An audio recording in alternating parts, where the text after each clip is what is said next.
from trying to keep your house paid and filled with food.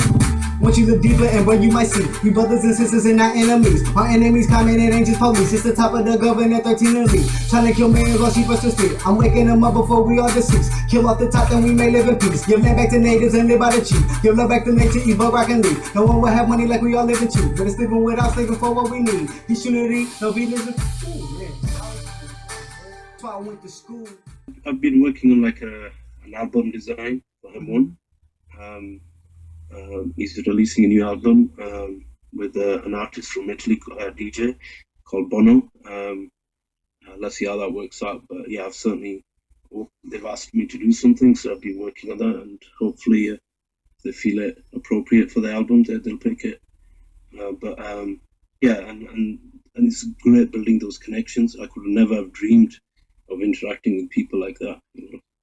But the great thing about meeting M1, sometimes you meet your heroes and you're thinking maybe they won't live up to the high expectations you put on them, because end of the day, they're human beings, they have their challenges, just like everyone. I was really shockingly surprised when I met M1. He treated me like a brother. Seriously, it was so great to me. Wow. And I'll never forget that. Moving forward with your visions for your art, do you see art therapy is a mode of expression and healing for those that are oppressed or incarcerated, and for those in Palestine, the children particularly?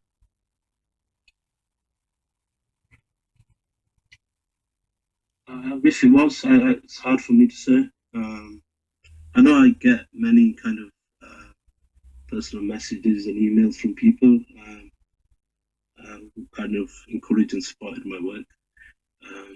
But then, alternatively, I've got messages from people who have attacked me. But I've always kind of expected that in a way. The surprising thing for me has always been, when all right, you expect Zionists to attack my work because I give them the middle finger salute, and then through my art. So you expect that, but sometimes there've been people.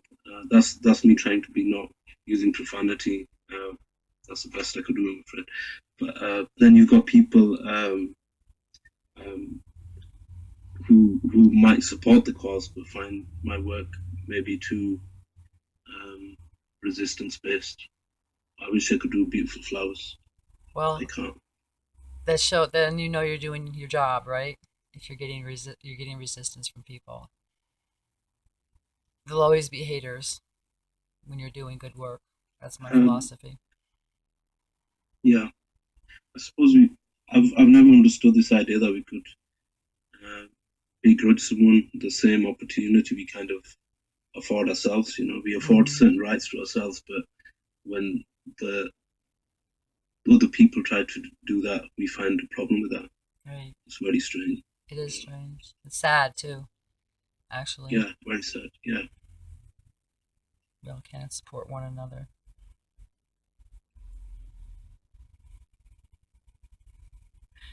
When you're working on a piece of art or writing, because I know your writing is very powerful. I've read a lot of your writings as well. Do you have any pieces of writing that you've actually transposed into physical art? Actually, I have, and it's probably one of my. You asked earlier whether I had a favorite piece and or something to that effect, and in a way, it is. I did like a few images, art pieces reflecting the stone thrower, the child that throws a stone, and I remember writing a poetic piece about that back in 2009 or something. So I took inspiration from my own work, which was the first time that's ever happened. Wow. And it was pure chance, just looking through my old kind of writings, and that was kind of a powerful moment for me. So yeah, but mainly, like I say, I'm inspired by human stories, and all my inspiration from art comes from that. And I'm really fortunate because I've made many associations and friends with activists around the world. having gone to summer camp in Lebanon a few years back, and working with people of different walks of life, different countries, and so in that respect, I've always felt I've always had inspiration at hand, and if it's not at hand, like in a place like Bradford, if it's not at hand, then I've actively searched for it. I read a lot, and so it's always, like I said, it's always accessible for me that way.